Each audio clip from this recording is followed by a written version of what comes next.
You asked for it. Here it is. It's a podcast from Apathetic Enthusiasm.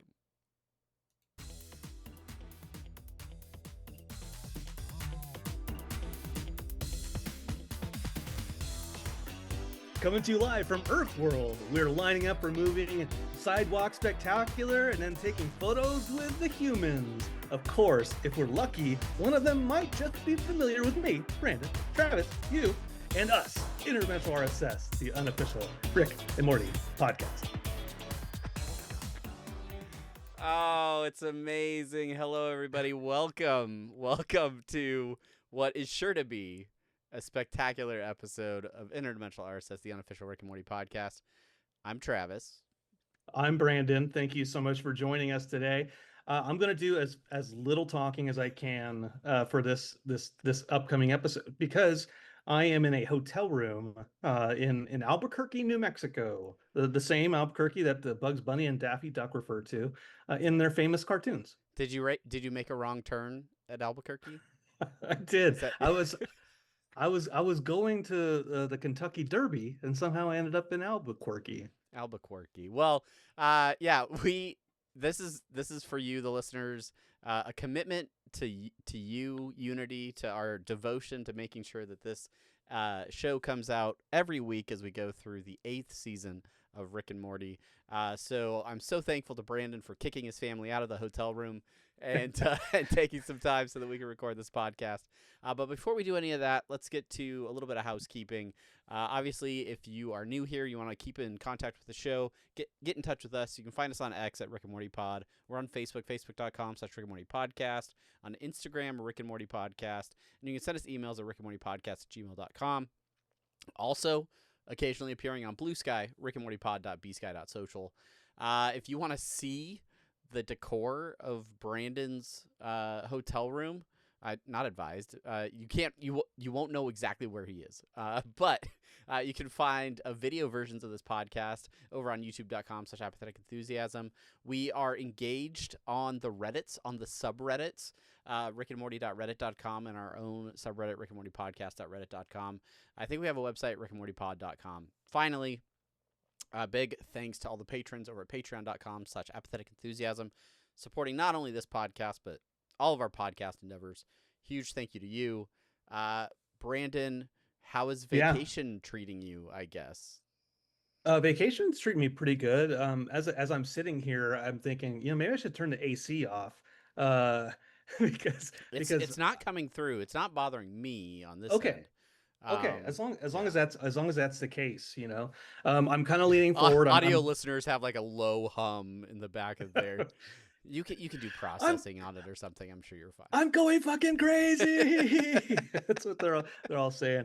My vacation's going good so far. We left California yesterday morning. I wanted to leave. It's a vacation with Chelsea, Dexter, my mom and dad, my older brother and his wife, and we're going to New Mexico.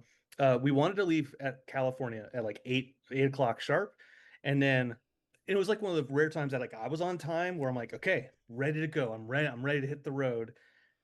Like they get there at like 8:30. And I'm like, come on. And then my dad gets out of the truck. He's like, hey, do you have any extra room for this other bag?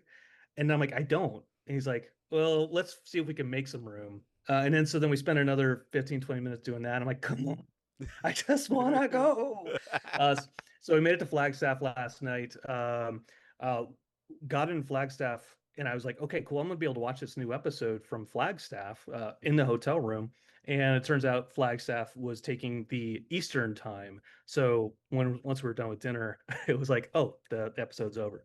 So I didn't catch it. I wanted to stay up till midnight to watch it on the West Coast version, but then I fell asleep. So at 3 a.m, I woke up. I'm like, you know what I should do? I should go on Adult Swim and watch the latest episode. So that's what I did. And now I'm really excited to be in a hotel room off of my shitty MacBook Pro microphone, but ready to go, ready to talk about this. Well, this is awesome. But before we get into the episode itself, let's get into something that we like to call semi-pertinent news.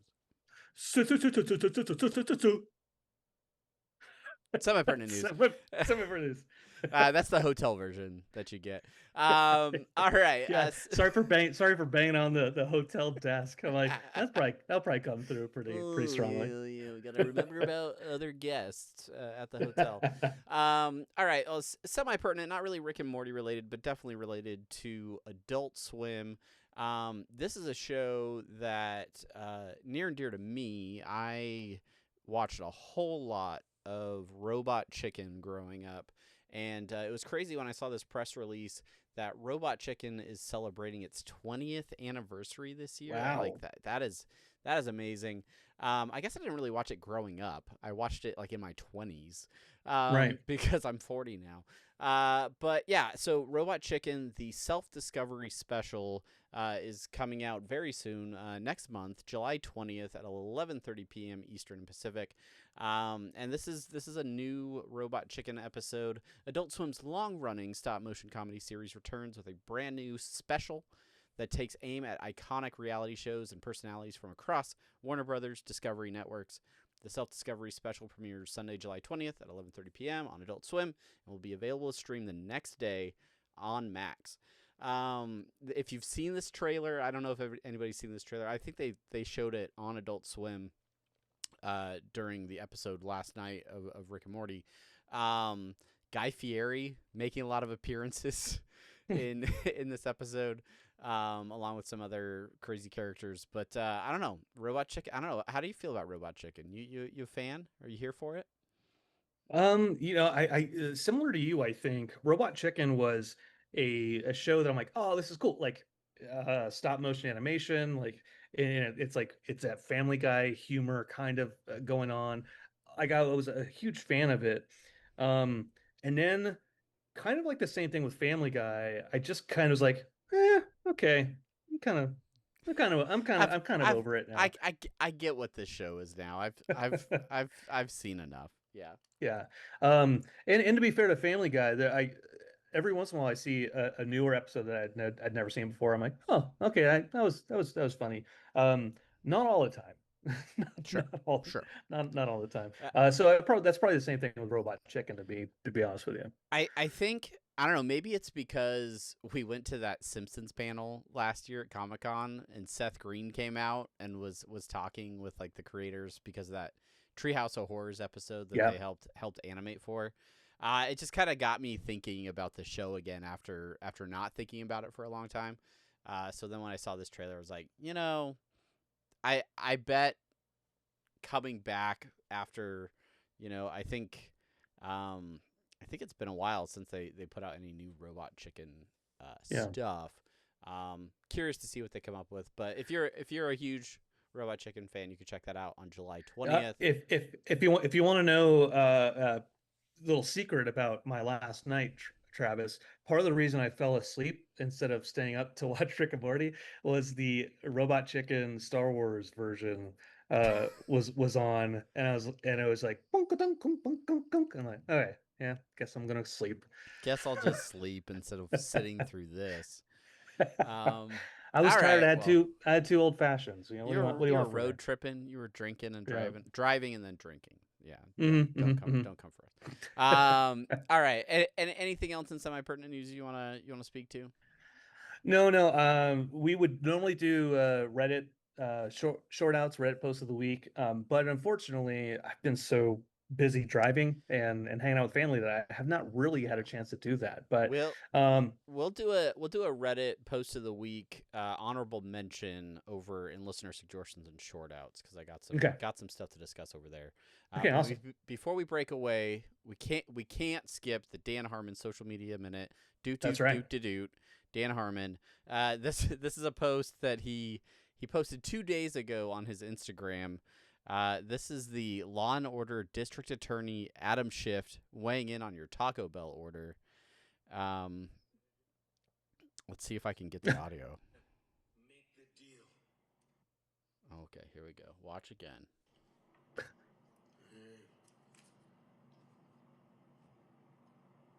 Flour tortilla, corn tortilla.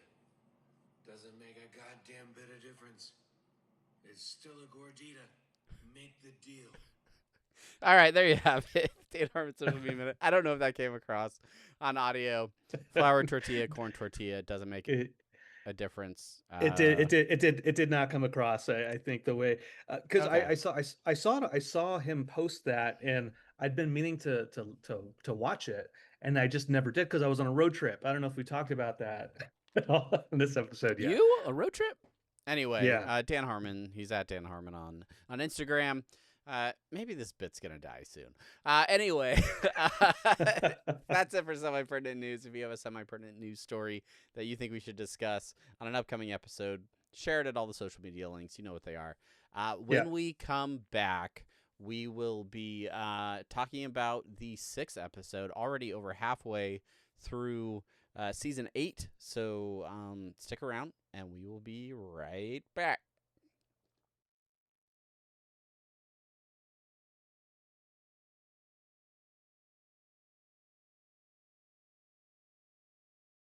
Everybody, we're back, and I am manually fading the audio and changing the "we'll be right back" screen thing. You're, All you're of so good, man. I'm You're so good. I'm such a multitasking producer. Oh my goodness. Well, we're so glad that you're here, so that we can get into this episode in the segment we like to call the main thing. Oh, oh, oh, it's amazing. Where's the MacBook Pro speaker? Where's the main thing, bro speaker? I don't know. Welcome to the main thing. I want everybody to know I took my glasses off because I would rather not be able to see our show notes than see that glare on the Did you lenses. not bring the special no glare podcast glasses on vacation? I didn't. Turns out I didn't bring a lot of things to prepare for adequately. Like a microphone? You didn't bring a microphone? No, we're gonna get into the main thing here in a second, but one of the things we did at Comic-Con, which we will do Comic-Con again, which we might as well just shout out to that. Tickets purchased. We have like these little lav mics, and so I was like, oh, that'll be easy. What I'll do is I'll go on my phone, I'll do the Zoom from my phone and then record that way. And then I was like, well, no, I still got to record on the Reaper. And then there's a bunch of stuff happening all at once where I'm like, F it, let's just do the MacBook microphone. So here we are, and I think it's okay. It'll be fine. It sounds fine to me. It sounds fine to me. Very excited about covering San Diego Comic-Con again. So look for lots of things, both interdimensional RSS and apathetic enthusiasm related things coming up next month from San Diego. And since I am in New Mexico, I wanted to shout out Starter Fluid Double IPA, because when you're in a new place, you got to drink their beer. Is that a 9.5% beer? Yes, And but it's a tall can. For the audio listener, it is a tall can that looks like some form of motor oil or other automotive lubricant. I think Brandon will be very lubricated by the end of this episode. Yeah, it says scientifically formulated for party. You're gonna get riggedy wrecked, bro. All right, let's get into this episode before you fall asleep on that queen size double bed over there, or whatever. Deal. So yeah, man. This episode 6 of season 8, the CuRicksous case of Bethjamin Button, aired yesterday, 6/29/2025, written by Heather Ann Campbell the Great and Jess Laker. I apologize, Jess. I wanted to look that up beforehand. But anyways, it's Lacher. Again, apologies to Jess. And then directed by Eugene Huang. So, Bernopsis. Let's do the Bernopsis, Travis. Yeah, the brus go to a theme park Rick loves. Beth and Space Beth stay behind and regress or something. Yeah. That's good. Our synopsis, similar. Being a working mom is hard, but being a psychotic 10-year-old is worse. Thanks, I wrote that myself. Did you? I'm proud did. of you. I did. Thank you. You didn't GPT it? You didn't do interdimensional GPT? No interdimensional GPT. Oh gosh. Speaking of something, we talk about our bronopsises, synopsises, things like that. And of course, Reddit post of the week. We're very engaged on the Reddit. I was looking at, I think it was like either the live, no, I think it was the reaction thread to last week's episode, and somebody talked about the synopsis, the official show synopsis, and they referred to it on Reddit as the Bronopsis.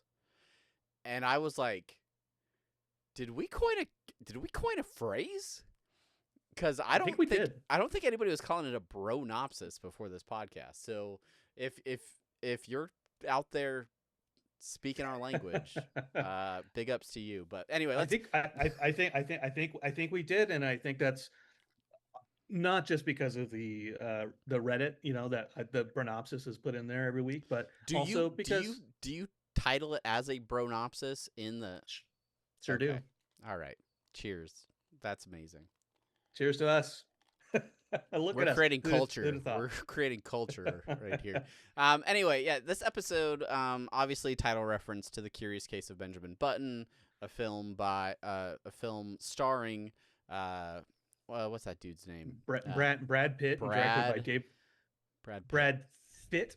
Brad Pitt. He's a fitness model. And he is actually. So in Fight Club, you can see his abs on the bus when he's like, "You think that's a real man?" Those are actually his abs in the underwear ad. But it was also directed by David Fincher, who also directed Fight Club.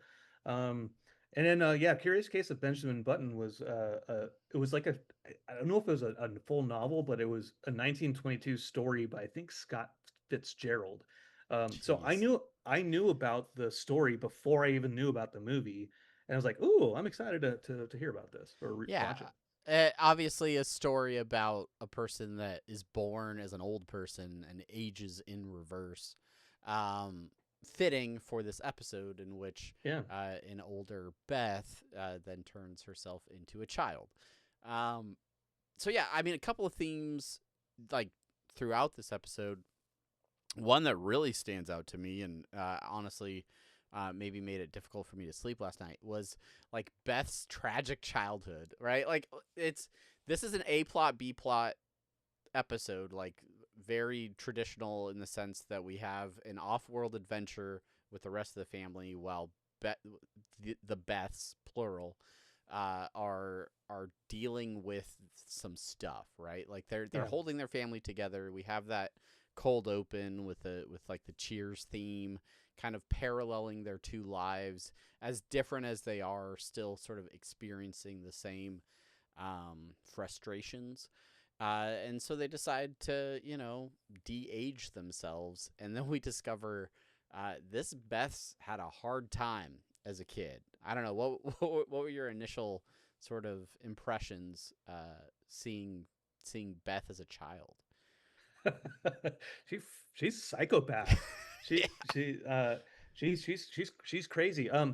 You know what kind of jumps out to me is the question of so Fruipyland is a thing, and it's like in the background. Everybody knows that Fruipyland is a thing. Was this like this 10-year-old Beth, the clones of 10-year-old Beth, whatever, like, is this her after being abandoned, or like I don't know, like was this version of Beth at 10 years old abandoned, or was she just reliving the abandonment from that age? I don't know if that question is making sense. No, yeah, and it does make sense because there's some weird personality shifts that happen between Beth being an adult, de-aging to 10. I mean, initially, Earth Beth or whatever, right? Like normal Beth, as Space Beth would call her. She de-ages, goes crazy. And then Space Beth puts her back in the age machine, makes her grow up. They swap, and now Space Beth is acting crazy, and normal Beth is, again, being parental and like acting like her normal self. So it's that switch isn't like they have the exact same mental state, whether they're old or young. So it's definitely like a snapshot of how that specific Beth was at Mm-hmm. 10 years old, right? So that leads me to believe that that's also probably after Rick left, maybe. I don't know. It's hard to tell because that Beth is upset and crying over their Rick leaving. So I would think that event, Rick leaving, caused them to be crazy. But Yeah. they're also like, then it goes back to Fruipyland, and well, Fruipyland existed because she was already kind of nuts, and she needed like a place too and stuff. So, I don't know. It's something that I think is worth revisiting and going back and kind of trying to piece that stuff together. Mm-hmm. But also, and I was gonna save this for listener suggestions and short outs, but Richard Rawlings sent us an email. He posted on Reddit, so our unofficial Reddit post of the week, talking about sort of this idea of the two Beths and how they didn't really know Rick Prime's backstory. Like Yeah. they're from Rick Prime's dimension because this is that they're still living in that dimension. Wait, are they? No, they have to I be.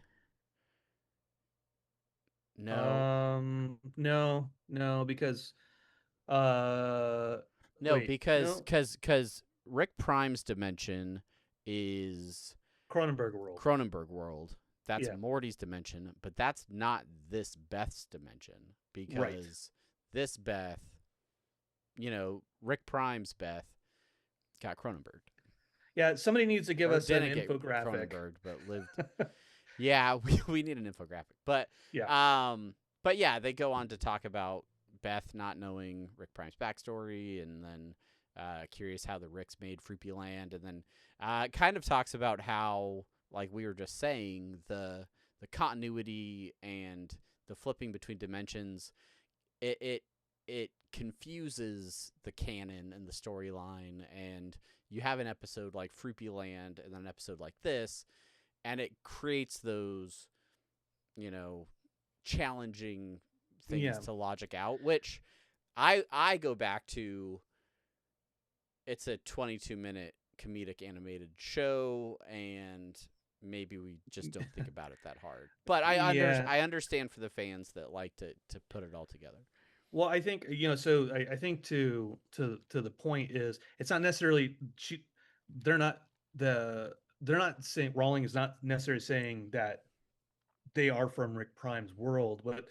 What they're saying actually is that like Rick Prime, like they don't know the things that Morty saw, Yeah. that to understand that this Rick is not their actual Rick, like that's they were just like they've been kind of resentful from this Rick showing back up after however many years and be like oh he's back, but not knowing all the stuff that happened in between and that this isn't their real Rick, right? And so, Yeah, that's fair. n- That's fair. Yeah.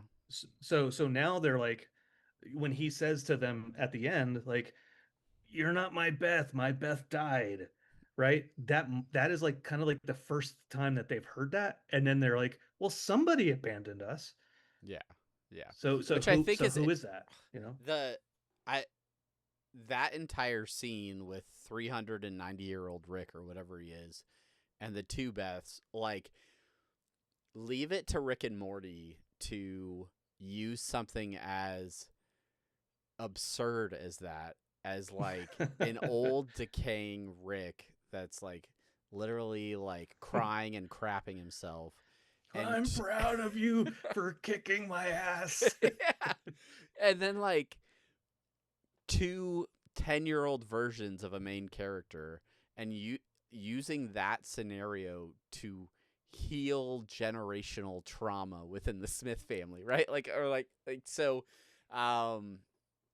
it, as absurd as it was, as comedic as it was at times, like there was some genuine like emotion, and like there are aspects of it where it's like, wow, this is like heavy stuff that they're dealing Yeah. with, and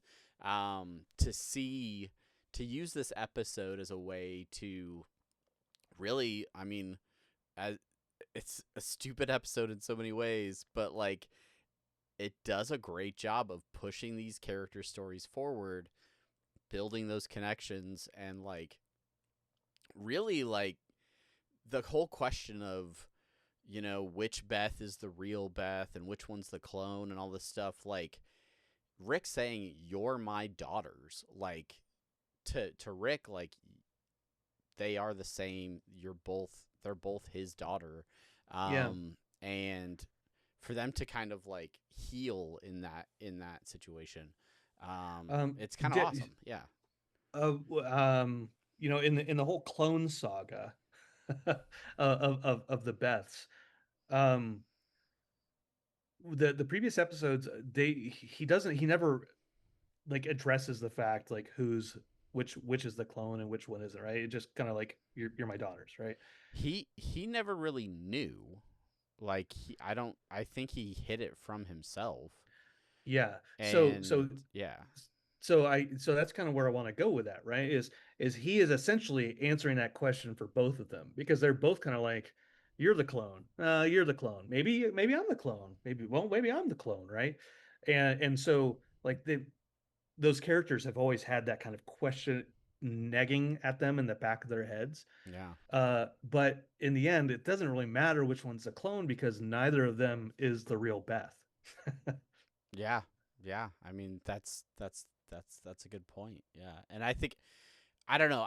I love the way um both from like a writing standpoint and from a directing standpoint, like the idea of writing that scene, the cold open and the one at the end where it shows their different like routines, right? Or like they're like waking up in the middle of the night to go and operate on a horse versus waking up and taking your spaceship to go kill space beings, but like the parallels between the two, like they basically really show like it's essentially the same Beth. Like they're the same person that are Hmm. just like, you know, sliding doors moment, like completely on different trajectories, different like paths, one choosing to stay at home, the other one choosing the you know, space travel life that you know, Rick kind of gravitates towards as well. Yeah. But I just really I like the way that whether it's cutting back and forth between them or doing a literal split screen and showing them both at the same time. I just think it's great, and the Cheers theme song is just the icing on the cake. Yeah. Real quick side note about icing. Dexter, my 13-year-old, just pointed out, he's like, why do they call it icing? Because I mean, it's not cold necessarily. It's not like ice. Why do they, you know, like it doesn't make the cake cool? I'm like, well, it kind of depending, like it can make the ice or the cake kind of look cool, you know, if like somebody's really like artistic. Anyway, that's all I want to say about the icing piece. Um, but speaking about stereotypes of about different things, the other kind of thing that we talk about in the B plot is all the Earth stereotype stuff. Yeah, Um, a uh, little a little family trip to Earth World. that's Yeah, right. That's right. This isn't the first episode where we've had a theme park that we've seen a theme park, and here we are again in Earth World, where Rick is just talking it up, and Morty wants his crossbody bag. Um, yeah, what did you think about Earthworld? it Well, both was either version of Earthworld. for starters, lifelong huge theme park fan personally, so many theme park tropes and stereotypes kind of laid in this again. I mean, all the way back from Anatomy Park, and like we've had like somebody on the writing staff must like theme parks or appreciate them enough to be able to contribute to these because there's some great bits in here, but it's absurd, it's dark, very dark at times, and then just like a really I mean it gets sinister at the end. I don't know, I really liked it. It was a fun kind of counterbalance to some of the heavy topics that were happening with Beth and on that side. Like I don't know, there's just like a lot of like crazy stuff that happens in this episode. It was funny. There were really good bits in it. But then it gets like kind of serious at the end too. Yeah. Well, I was just thinking about it, just popped into my head right now. When they first get to Earthworld, it's this very kind of like vanilla stereotype of what Earth would look like, but mostly like, like a Western version of Earth.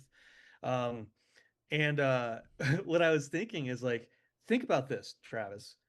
City Walk, downtown Disney, like that people go to just those places. They don't go into Universal. They don't go into Disneyland or Disney World. They're like, let's just go to downtown Disney. Yeah. And Let's like, check out Disney Springs and hit up the Rainforest Cafe while we're there. right, Yeah. right, right. So like in a way that becomes the theme park. Well, Yeah. Yeah. Oh, and there's a well, gap and a moving there's a sidewalk. there's a gap. Though he doesn't listen to the Rick and Morty podcast, Mike Escara, my friend Mike Escara. There are people in the room right now, like hiding and crawling They're like behind me right crawling past you. It's now. fine. Yeah, It's fine. it's fine. It's fine. It's fine. Anyway, so Mike Escara, he took his daughter to downtown Disney when she was still young, and she's like, "Ooh, we're going to Disneyland." He's like, "We're here.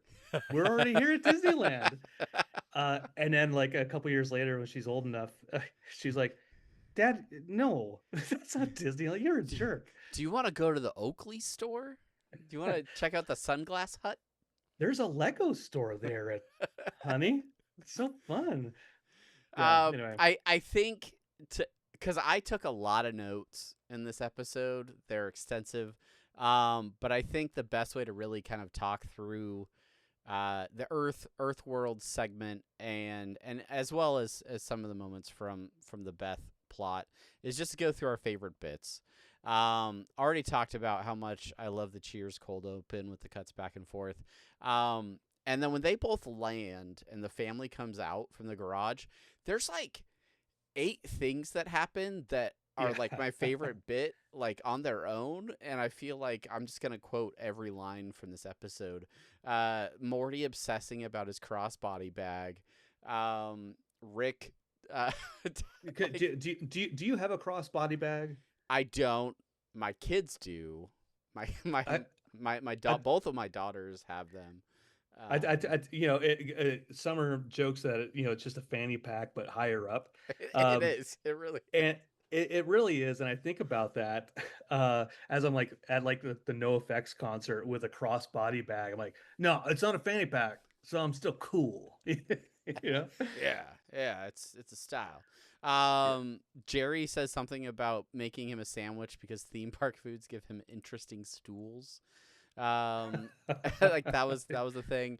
And then I think Rick was like, Beth, you're driving because I've had my fill of wanting to drive or something like that or something like. Anyway, skipping ahead, the family heads off to Earthworld, and the both of the Beths are enjoying a bottle of wine in the backyard when they start reminiscing about someone from their past, Pep Rosenfeld, and he died in that thing, right? Yeah, 9/11.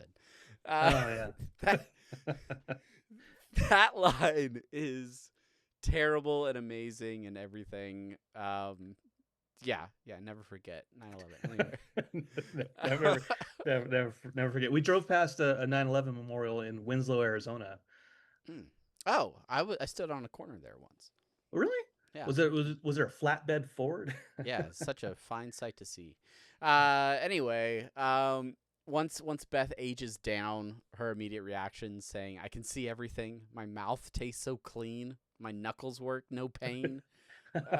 There's definitely people in their 40s on the writing staff for sure. The mouth feels so clean part. That's the like part my where favorite part of the line. It's like what I told Chelsea this morning, and she's right here off screen. That she's sneaking on the bed. You can see her on the that I brush my teeth twice every day in the morning. The first time is to get the grime off. You brush them twice in the morning? Yeah. The first time is to get the grime, right? And then the second is for the freshness. But I've known you almost 20 years, Brandon. I'm still learning new things about you all the time. Yeah, Uh, because I used to, I just like my breath. I don't like my breath smelling bad, sure, Travis. nobody I does. hate it. Nobody You does. know that. Whenever we I'll, make out, like you're yeah. like I want to feel your breath your smell. I want to feel your wet muscle in my mouth. Yeah. Uh, Anyway, back to Earthworld. Back to Earthworld, where Dr. Dogballs, the famous Dr. yeah. Dogballs, Played by was Danny DeVito. it's superbly, by the way. Fantastic guest appearance by Danny DeVito. Um, yeah, I did like how much Rick was selling how terrible Earthworld was, and then like immediately when they get there, it's super nice, and how much Rick hates it. Just like, and then they're like, "Oh, is this one of those things where you like ironically don't like things or something, or you like you ironically like it because it's." But yeah, as we are introduced to Earthworld, we see these giant-headed human mascots. Now, you challenged me to remember as many as I could. Yeah. My memory is terrible. Plus, I can't remember names half the time. So I was just taking notes of every giant mascot I could find. I think there's like close to 15 of them here. We had classics like John Legend, Ruth Bader Ginsburg, Mary Curie. Mhm. David Bowie shows up. Yeah. I From for Labyrinth. Dark Crystal. Oh, Oh Labyrinth. yeah, Labyrinth. yeah. Not Labyrinth. Yeah. Not Dark Um, Crystal. was the bouncer to the tunnels Steven Seagal? Yes, I'm pretty sure it was right because he looks even Scottish and he had the ponytail. Yeah. It's dead giveaway. Dead giveaway. I didn't really recognize Kevin Costner as Kevin Costner, I think that but was Kevin Costner from Waterworld. that was my assumption too. I think that's what he was dressed as. Once they actually break in to Dr. Dogballs' Yeah, little lair He's down below. with this like his like ID badge that he's like tapping Yeah. like a crucifix or something. We see additional mascots of Whoopi Goldberg, Marilyn Monroe, Count Chocula. I I think that think was Count Chocula. Yeah. Danny DeVito, which was a great touch, especially Yep. putting him right next to Dr. Dogballs as he's voicing the character. There was a Black Swan, Natalie Portman. What's the clown from It? What's his name? Pennywise. Pennywise. Yeah, I brain farted on that one. I think Muhammad Ali was in there. Yeah, he was sure was. Steve Buscemi. He does like a head spin around thing after they all get obsessed. Yeah, and Stephen King. I couldn't tell who that was. So okay, Yeah, you got me there. because I was like, oh, look at Stephen King in there also with Pennywise. Okay, is that the one that fell off and like his head splattered open? Yeah. Okay, Yep. all right, that makes sense. In there we also had Katniss Everdeen from The Hunger Games. Weird Al is on one of the monitors coming up out of like a manhole or something. Mhm. The entire Culkin family as one mascot. And then late appearances in the parking lot by Macho Man Randy Savage and Charlie Chaplin. I think I failed to include Hitler in here. You did. Yeah. Maybe I skipped over that one. Yeah, I mean, he wasn't going to be in our top three. But but speaking of top three, Travis, one of the things I challenged you to do was like, who is your favorite big head? Favorite big heads. I am inclined to. I really like the Danny DeVito one. I really like that one. Yeah.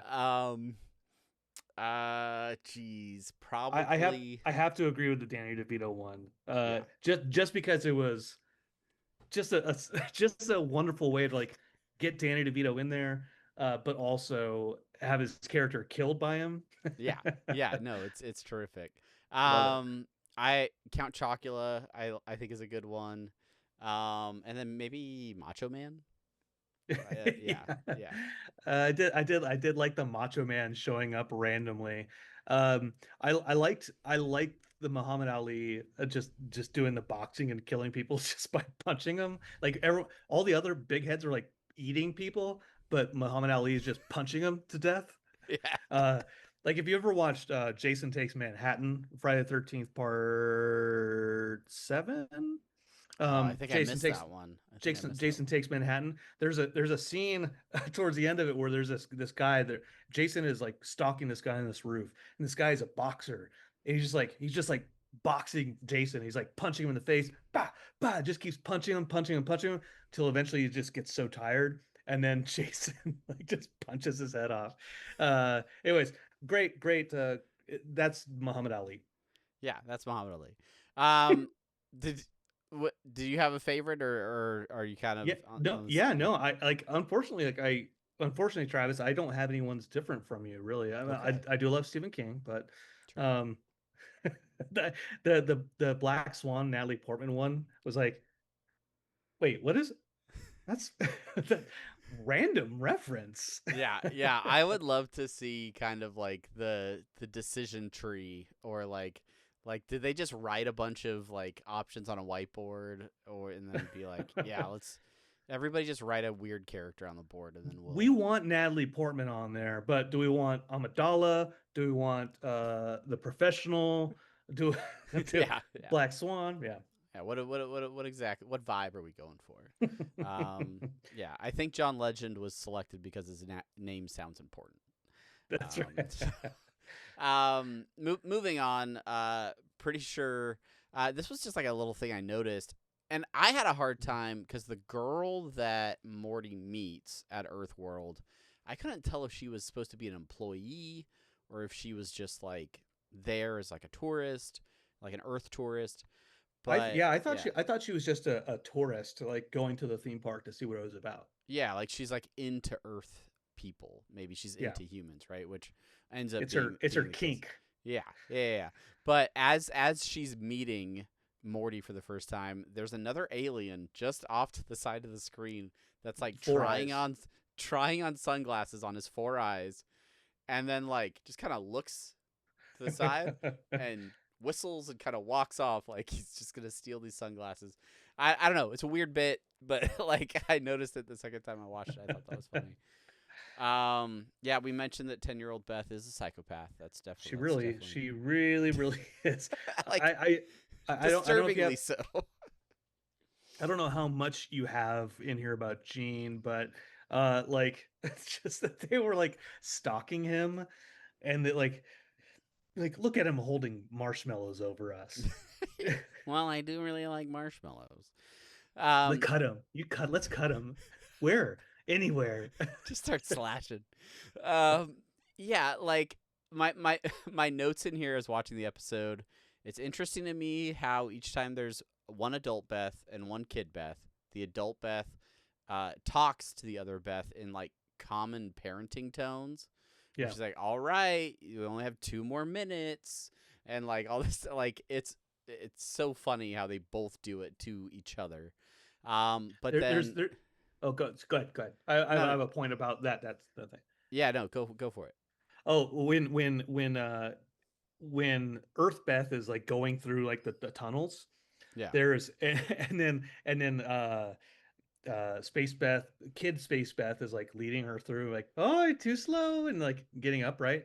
Like I don't know if this is the case, but I would love somebody from the show to tell me if I'm on track with this. That feels very Event Horizon. So there's a character in Event Horizon, the movie, where she sees her daughter and she's like going through kind of like these kind of tunnels, and then like her daughter's kind of in the foreground or in the background, and then she like falls through a trap door, which then kills her, right? hmm. Um, but in this case, she doesn't die. She just gets younger. Yeah, she's just tricked into the de-aging machine, which like is funny when Beth is in there and she's like, "Do it," like she like like almost like they both had the idea, but they were too afraid to commit to it. Yeah. The two of them together as children immediately terrifying when they just start shrieking and breaking the machine.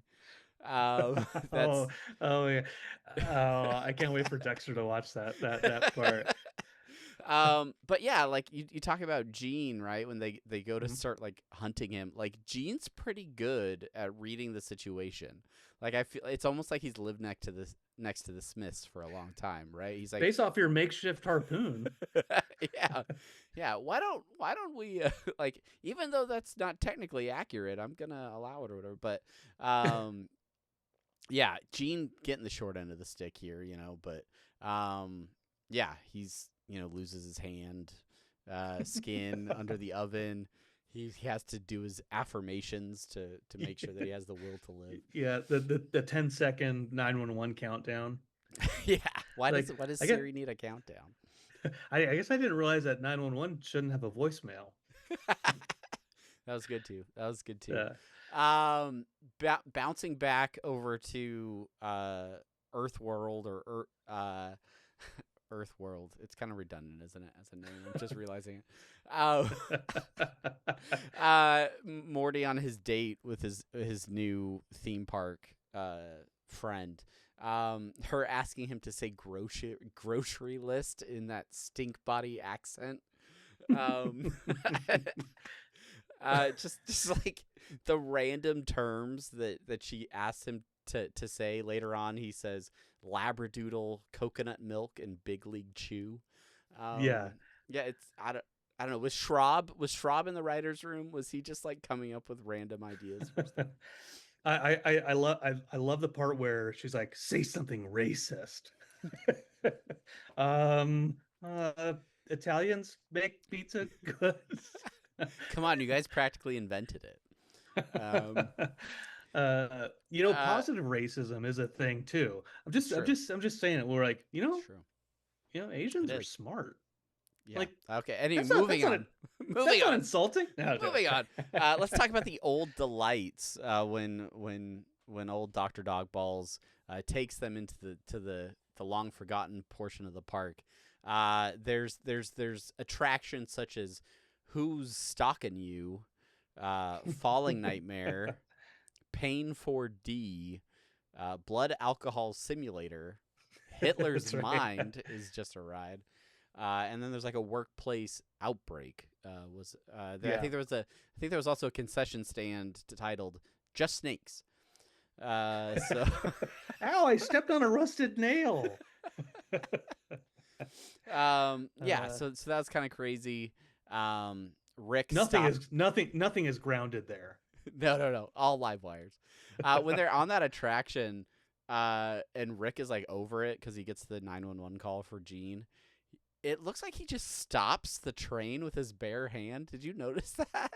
Like he just sticks his hand down and he's like, "All right, I'm gonna portal out of here."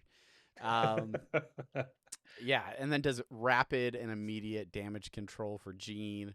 Like puts the fire out in his house, pays off the first responders, and then has like a machine that puts the skin back on his hand.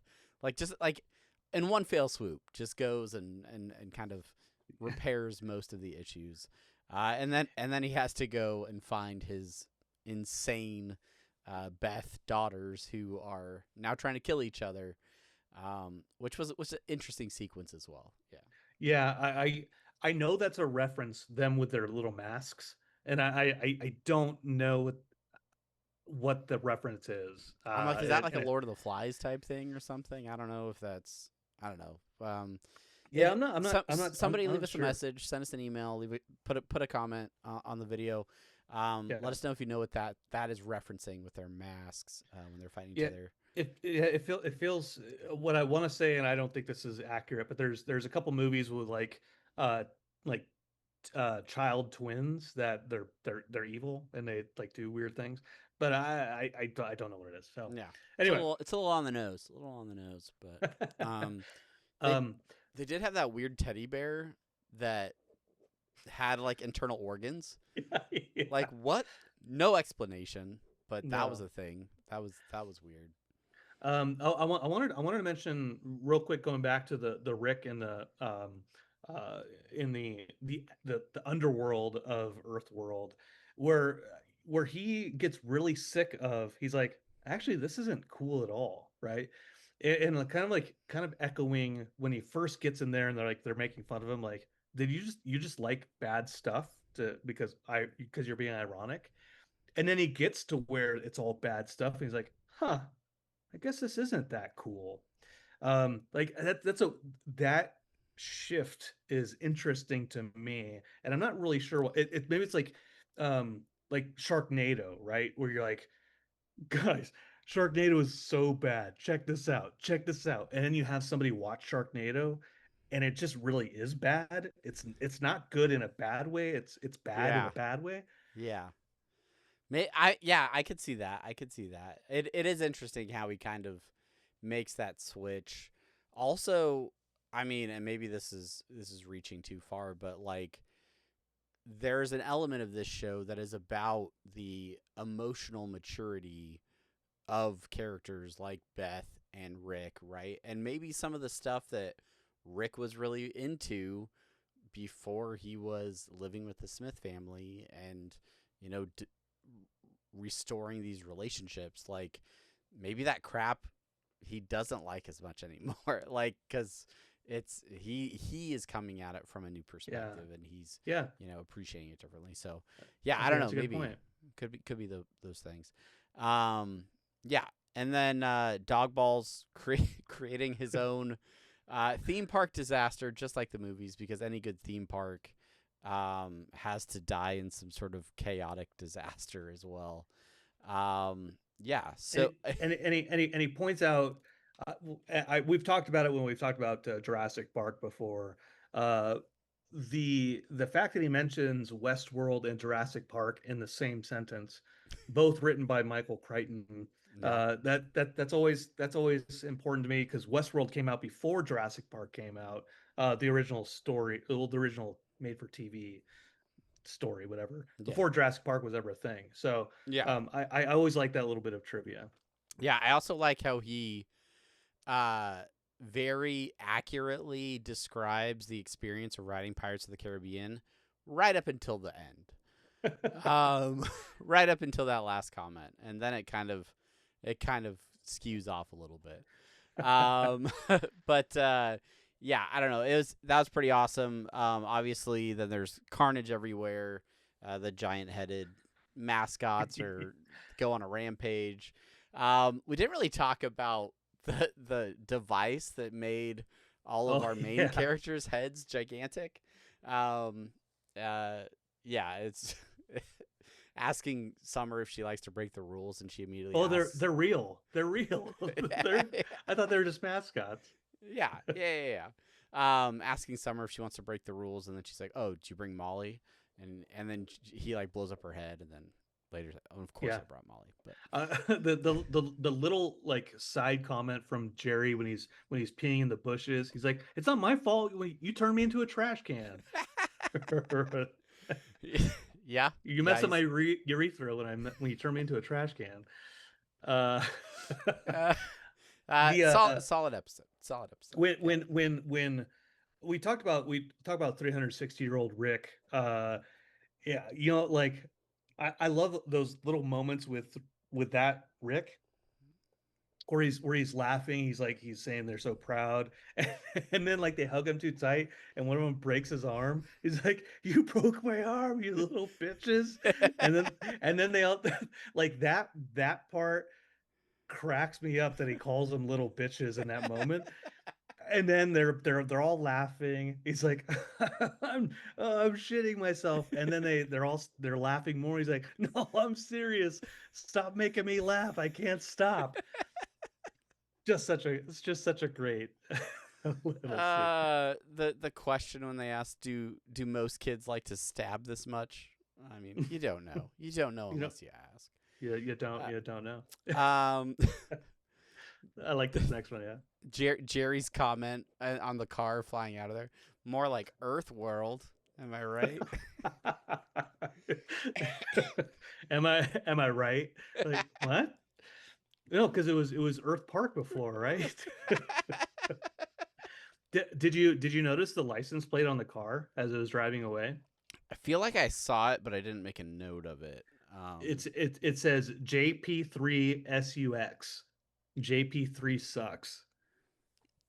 J- Jurassic Park 3 sucks. Saw touche, great note. The second Cheers montage, fantastic, but I do want to Yeah. highlight this Easter egg. This is when the two Beths are fighting. You can see it really clearly when Rick is up in their treehouse and he's looking down into the yard at the two Beths fighting.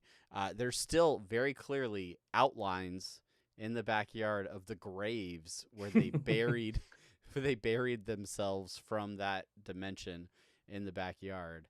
Um, still, still keeping it fresh.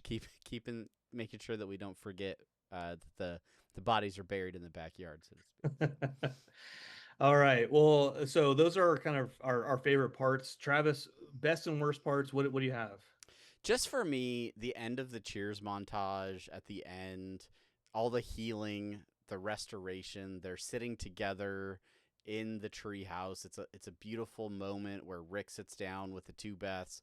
There's a sunset, and then the car comes crashing in from where and crashes in the backyard, just completely like breaking that moment.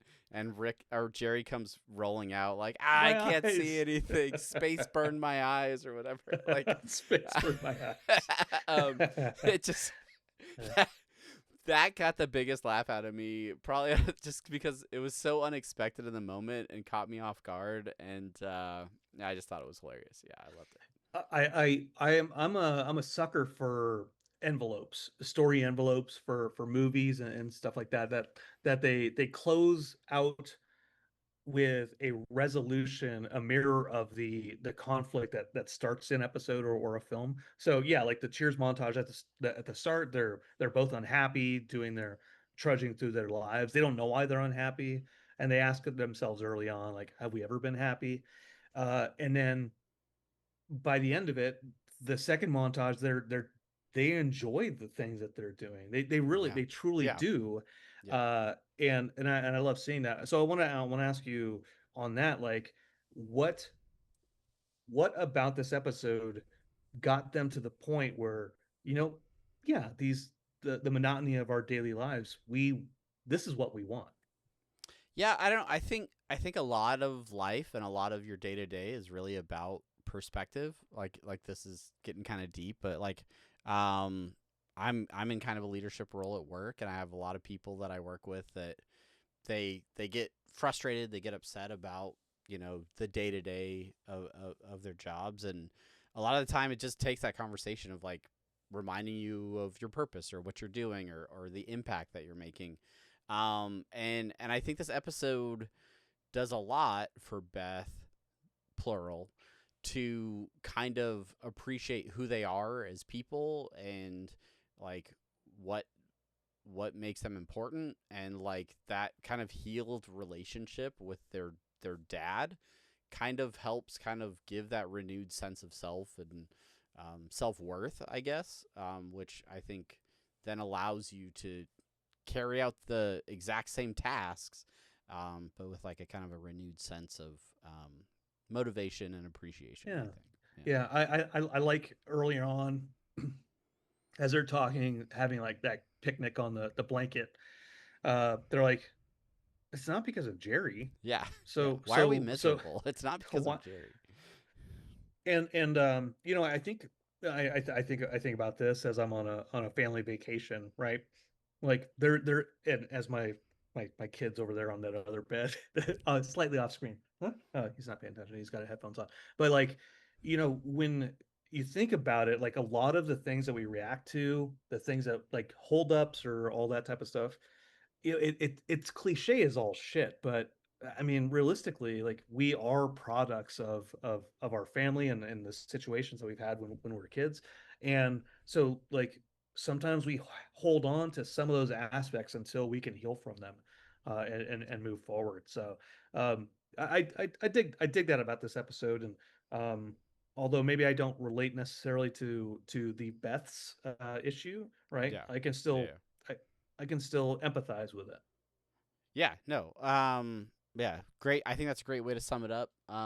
Yeah, overall I think this is a good episode. I'm excited. I saw the scenes, the sort of the sneak peek at next week's episode that they played after this one. We love interdimensional cable on We this do. podcast. We're not getting ahead of ourselves, but there are some key indicators that give me a lot of hope that could potentially be, at least in part, something that's in the next episode. So we'll wait and see about And that. But I'll be back in my office at home. yeah, so that we at that can at that point in time. definitely discuss it. Yeah, if you have anything, you dear listeners, anything that we didn't cover about this episode, or comments or things that you want to discuss, hit us up on all those social media platforms, like these fine folks did in the we like to call listener suggestions and short outs. I want to start off. We talked about. Let's see. We talked about Richard Rawlings' email a little bit earlier in the episode. We also had an email from Rob Roberts. Now, here's the thing: Richard Rawlings, Rob Roberts, either these are fake names, or Or they're superheroes. they might both be superheroes. I think they might actually be superheroes.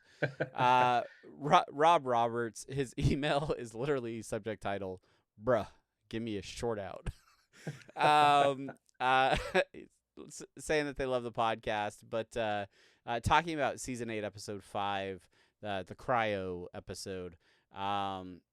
He thought that the Makeys and the Takeys was a low key troll towards a smart show like Severance, calling its main characters innies and outies. I don't know. Do you think that that's related? They even had the Makeys and the innies having chips in their heads. So I feel very uncultured when I say that I have not seen any Severance. I've watched a little bit of Severance. I'm sorry, everybody. I forgive you. I forgive you. I've watched almost the entire first season.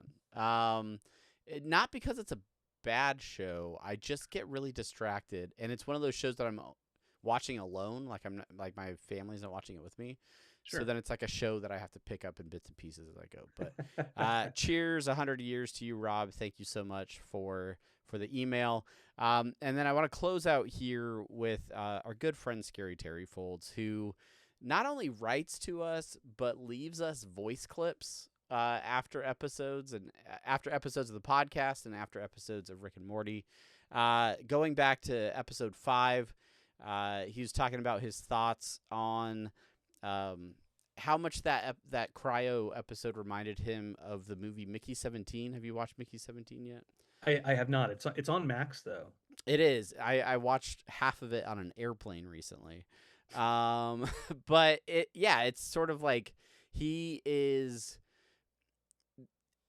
they're all traveling like on the spaceship to try and establish a colony on a new planet, and he is an expendable. He is somebody that is literally paid to, I don't even know if he's paid.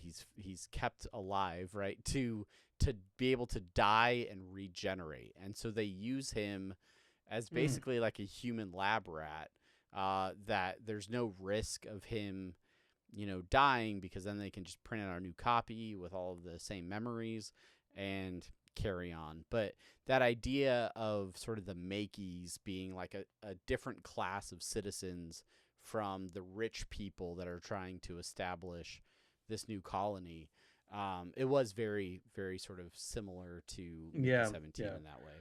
Yeah, we made comparisons to like Edge of Tomorrow and Groundhog Day, but I think Mickey 17 probably makes.